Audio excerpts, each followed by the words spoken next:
Tenía una estructura de varios pendrive con unos ventiladores pequeños para que se calentara un poco los inicios de una etapa bastante destructiva, un poco ludópata. Yo, aparte de haber perdido todos mis ahorros, tenía bastante deuda en el banco.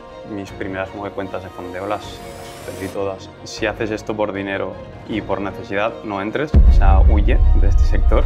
Era impensable que algo como Bitcoin en un futuro fuera a estar regulado y el propio BBVA fuera quien te lo ofreciera, ¿no? Que la gente mayor le diga, oh, invierte en Bitcoin ahora que está en 100 y pico K. Y pude hacer un retiro muy grande en MyForex Fund, que por cierto no fue mucho antes de que luego quebrara. Yo empecé realmente a interesarme por el mundo de las inversiones en un principio. Lo que pasa es que al final me fui dando cuenta que le dedicaba más tiempo a estar mirando el gráfico velita a velita e intentar buscar si realmente la acción del precio, cómo se movía el precio, tenía algún tipo de significado, era completamente aleatorio. Entonces al final lo que me di cuenta es que me interesaba más como predecir, entre comillas, movimientos más a corto plazo que a largo plazo, porque siempre he sido, al principio siempre las personas buscamos como hacer las cosas rápido o intentar conseguir las cosas rápido. A día de hoy me he dado cuenta que esto no funciona así, o sea que quien quiera entrar en este sector, lo primero que le recomendaría es, si haces esto por dinero y por necesidad, no entres, o sea, huye de este sector.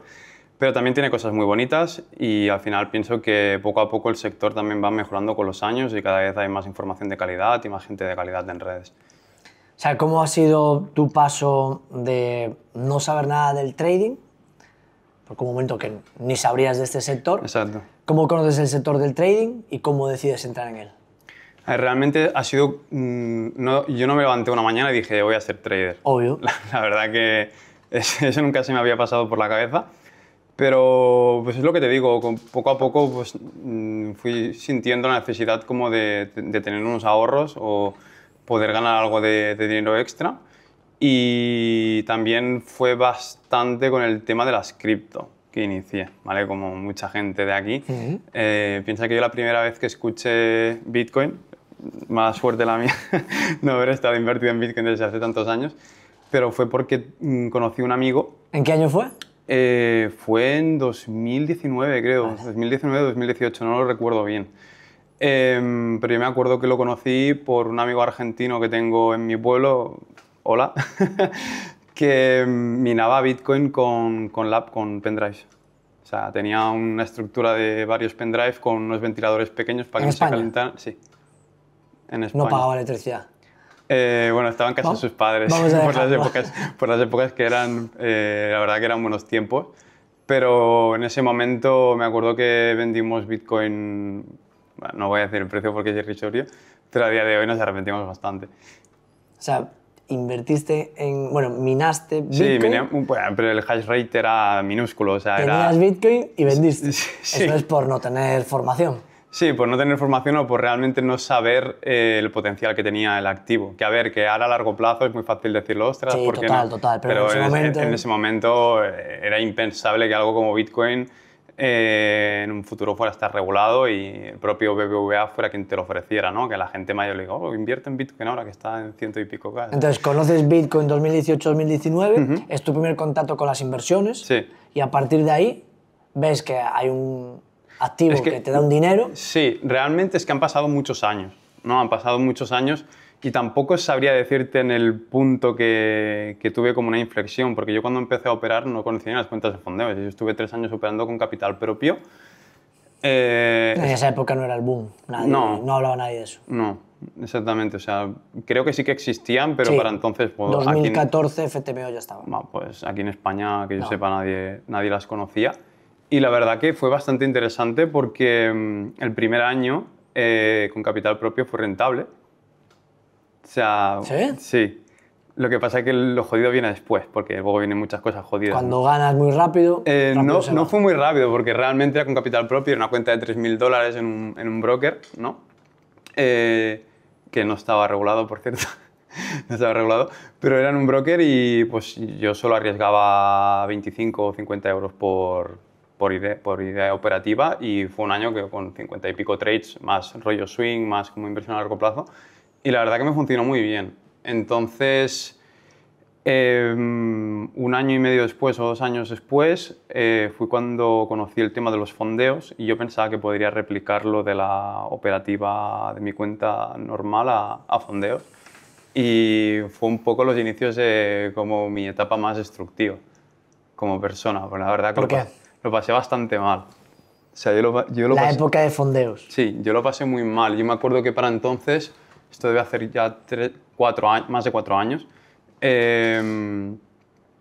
no tenía ningún tipo de estrategia preparada para pasar fondeos. La empresa en la que estaba yo tampoco me dejaba mantener los trades al cerrar la sesión del día. Otro problema es que tenías que pasar pues, el 10% en un mes. Para entonces no es como ahora que tienes todo el tiempo ilimitado, ¿no? Sino que tenías que pasar en 30 días. Luego había días que, pues, entre contando festivos, que hay muchos días que, y más, no tenían ninguna estrategia preparada para intradía. Empecé a invertir mucho dinero en fondeos sin estar preparado, sin tener ninguna estrategia enfocada a pasar fondeos y a operar activos que nunca había operado, porque yo siempre había operado Bitcoin, Ethereum y el oro, y para entonces las empresas de fondeo solo dejaban operar básicamente divisas. ¿Y operabas cripto en dónde? ¿En CFDs? No, No, en exchange. sí, yo operaba en exchange, operaba en Binx, no sé si te suena. Binx, sí. O sea, para entonces operaba en Binx, que me acuerdo que también tuve mi primer contacto con operando mercado de divisas fue en Binx también.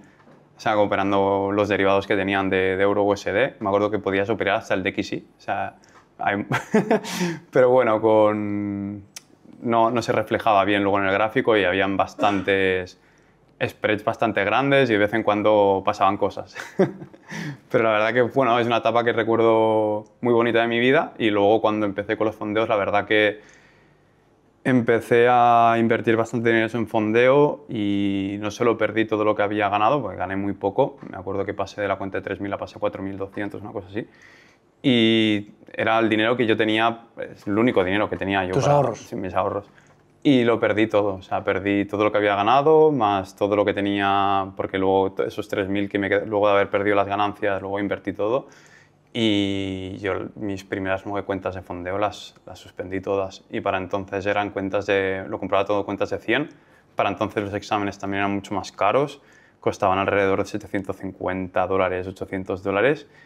Y ahí empezó como una etapa bastante destructiva, un poco ludópata, la verdad. Yo lo recuerdo bastante mal toda esa época, la verdad. Fue intensa. Fue intensa. Vamos a llamarla que fue intensa. Porque tú, hablando desde el buen sentido, ¿vale? De lo que te he conocido, eres muy friki ahora, Sí. muy friki del trading. O sea, eres una Mucho. persona que estudia mucho, Sí. que tiene mucho conocimiento, que le dedica muchas horas. Entonces, ¿cómo has llegado a todo ese conocimiento, ¿no? Hemos hablado de la formación Sí. que quieres sacar. ¿Cuántas horas tienes?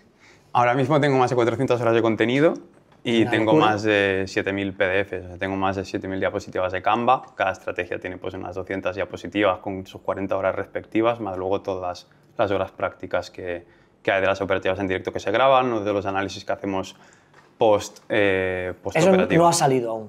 No ha salido, no. Es una primicia. Sí, hay mucha gente dentro de la beta, nunca me esperaba tampoco porque yo formando llevo un año si llega, y ahora hay 110 alumnos, una cosa así. Tampoco esperaba que hubiera... En un principio fue mi primo, que tú lo conoces bien, Iván, quien me dijo, hostia, Edgar, tú estudias mucho, te gusta mucho esto, forma gente y demás, y yo en un principio me mostré un poco reacio. Porque, pues bueno, ya sabes que en redes pues hay mucho vendehumos, yo tampoco, el hecho de haber ganado algo de dinero, haber hecho algunos retiros, psicológicamente o mentalmente yo no me sentía cómodo como para poder enseñar a alguien, porque no sabía si también era algo de suerte o era algo 100% aleatorio. Y la verdad que me mostré muy reacio al principio, ¿sabes? Luego, cuando poco a poco fui conociendo más gente del sector y gente que se había formado con otra gente y demás, que hay gente muy buena dentro del sector. Sí. Pero Por suerte, sí, ahora más. por suerte sí. Me empecé a dar cuenta que a lo mejor lo que yo tenía en la cabeza o mi análisis o mis estrategias realmente pues sí que valían la pena, que se las pudiera enseñar a alguien Y fue un poco ahí cuando empecé como a enseñar a 3 o 4 amigos que se habían formado con otras formaciones de miles de euros y empezaron a tener muy buenos resultados conmigo y me empezaron como a insistir. O sea, mi primo al principio no le hizo ni puto caso, ¿sabes? Fue como, voy a dar yo formación, que estás loco, ¿sabes? Pero luego, poco a poco, enseñando con colegas, lo típico, ¿no? Que empiezas y demás, me fui dando cuenta ostras, que a lo mejor sí que tenía mucho más valor del que yo en un principio pensaba. Pero no me di cuenta hasta que la gente me lo dijo, realmente tampoco. No fui consciente de eso. Y ahora pues ya llevas un tiempo ya formando gente. Sí. El proyecto sí que lleva 2 años, o sea, llevo 2 años haciendo diapositivas, empezando todo este proyecto, pero así formando gente más en serio 1 año. Cuando dices que más en serio, es porque ¿en qué momento Edgar empieza a vivir del trading y no tiene que trabajar de otra cosa? De esto hace 3 años. Buah, esto es jodido también, ¿eh? Esto es... a ver, aquí el problema es que yo te he dicho que las primeras 9 cuentas las quemé, ¿no? Y no sé si te acuerdas cuando Silicon Valley quebró. Que bueno, yo estaba fondeado con MyForexFund, estaba fondeado con una cuenta de 100.000 y luego de que el oro sacara nuevos máximos históricos y demás, vino una corrección que por cierto yo estaba invertido en el oro desde 1660, una cosa así. Lo que pasa es que cuando estaba en un rango lateral hacía muchísimos años y cuando sacó nuevos máximos históricos, luego de que quebrara Silicon Valley Bank, que pude aprovechar un poco la subida, que gané algo, luego de eso, por estrategia y setup, como que se alinearon los astros y me dio todo perfecto y pude hacer un retiro muy grande en MyForexFund, que por cierto no fue mucho antes de que luego quebrara. O sea, fue como... Por suerte, ¿eh? Lo cogiste. Por suerte fue, no sé si, no me acuerdo, pero no sé si fue 2 o 3 meses después, porque ¿sabes qué pasa? Que la cuenta esta, el mes siguiente la quemé. No, quemaste. O sea, 100% honestidad. Lo que pasa es que yo entonces, antes de hacer este retiro, yo aparte de haber perdido todos mis ahorros, bueno, pues tenía bastante deuda en el banco. Y por suerte con este retiro y otro retiro más que hice en otra cuenta, pude pagar todo y me hice un colchón no muy grande, pero que para mí en ese entonces pensaba, uff, con este dinero si no salgo, recorto la dieta, no sé qué, porque en ese entonces estaba con el gimnasio también muy enfocado. Dije, tengo colchón para 1 año, comprándome cuentas de fondo, haciendo las cosas bien, que yo sé que si hago las cosas bien, sé que van a salir, porque mi problema es que no hacía las cosas bien. El problema es que yo mis estrategias siempre poco a poco las he ido sistematizando. O sea, ahora tengo un trading que... bueno, esto hablaremos más tarde porque si no me enrollo con las persianas. Pero para ese entonces, pues bueno, pude hacer un retiro muy grande y nada, dejé el trabajo y dije, pues ahora voy a intentar. Tampoco tenía muchas expectativas, pero como tampoco era un trabajo que pensara que no pudiera encontrar luego. No era el trabajo de tu vida. Sí, exactamente. Lo intenté y bueno, luego eso no fue bien tampoco porque en 4 meses palmé medio colchón del que había hecho, que en teoría era para todo 1 año y me quedaban 8. Pero luego de eso, por suerte, volví a ver, suerte entre comillas, se volvieron a alinear los astros y pude volver a hacer un retiro bastante grande.